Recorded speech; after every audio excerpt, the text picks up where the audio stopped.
Good afternoon. My name is Cyril Paul. I'm a member of Isaiah. I lived in this community for several years.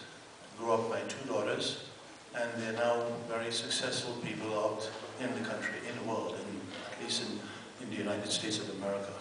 I am here to try to reestablish my relationship with the community, and so I'm going to ask a few questions. Just two. Very short ones.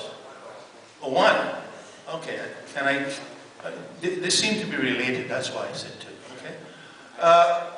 How many employees are on the staff of the office that you'd be working in? Is it a collaborative group, a group of multicultural? What steps are you going to take to initiate cultural collaboration? You use the word quite a bit. And in your respective district, how well can that be done if you focus successfully on it? And to collaborate on this, let's segue on this. The public school education, how do you view it? So let's just do the cultural collaboration. The education is a different question. So let's take a minute each around the idea of what would collaboration across culture look like in your staff, your office.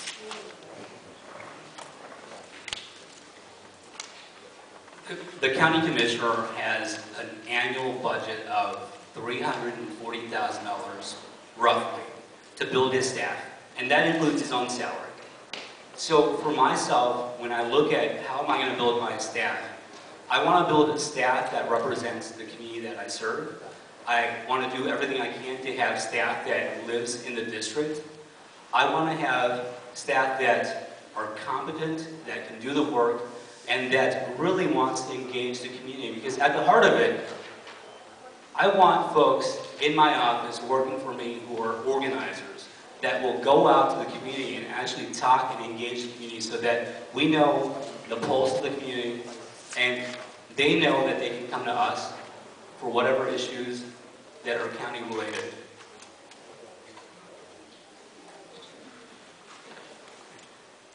That budget also includes, that $340,000 also includes all travel, all furnishings, everything that the commissioner and the staff does. It isn't just salaries, just so that you're clear that we're not thinking about hiring people for $150,000 salaries.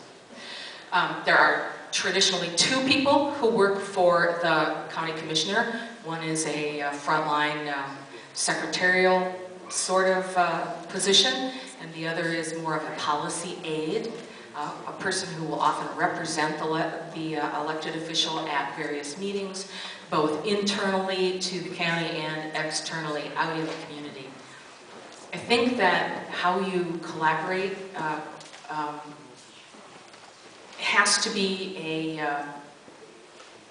it has to be an affirmative action. You have to actually think about how you're going to make sure that all the different cultures of the district, the county are at the table when decisions are being made. And I don't know that it's any more difficult than you just have to think about it and then you have to do it. Thank you. Phyllis, you have a written down question? Yeah, there are quite a few questions here about jobs and the creation of jobs. One person has said the recommended ratio of school nurses to students is 1 nurse for every 750 students. Can you repeat that? I was disturbed. Okay. The recommended ratio of school nurses to students is 1 nurse for every 750 students. Most school districts in Hennepin County have not met this ratio, especially Minneapolis Public Schools. Would you support county funding to expand the availability of licensed school nurses in Hennepin County? And really, I think at the essence of this question and other questions is about courage and about leadership, about job creation. So I saw that quite a bit in the questions that people have written down. So it's about specifically to this question, but it's also about your courage to create jobs that people in this neighborhood, in this community benefit from.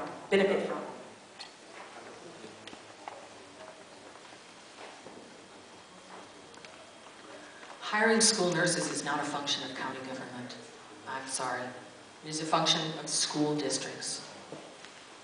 Now, I know the school districts have had financial problems because the states had financial problems.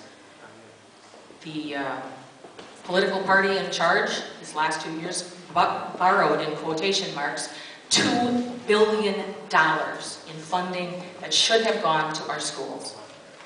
And the schools can go out and borrow that money back, but it puts the school districts in an untenable position. I voted no on doing that,